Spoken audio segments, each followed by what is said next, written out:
একটা দেশ বছরের পর বছর গৃহযুদ্ধের আগুনে পুড়েছে, হাজার হাজার মানুষ প্রাণ হারিয়েছে, সেই দেশ আজ বিশ্বকাপ ফুটবল খেলছে।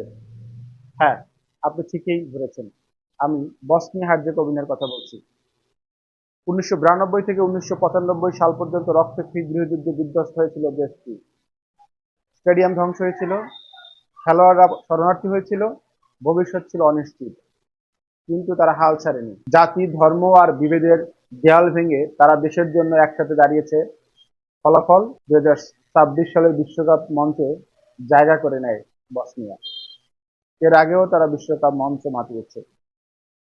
আর আমরা, বাংলাদেশ স্বাধীন হয়েছে 56 বছর আগে।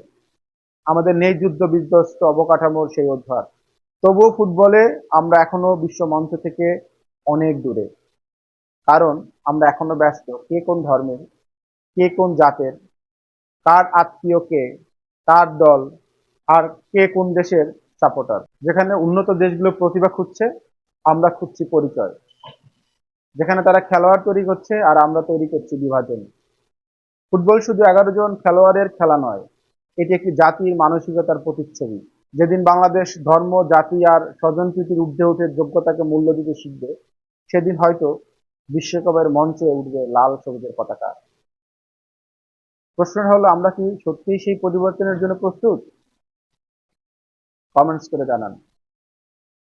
বিভাজন নয়, যোগ্যতাই হোক বাংলাদেশের শক্তি।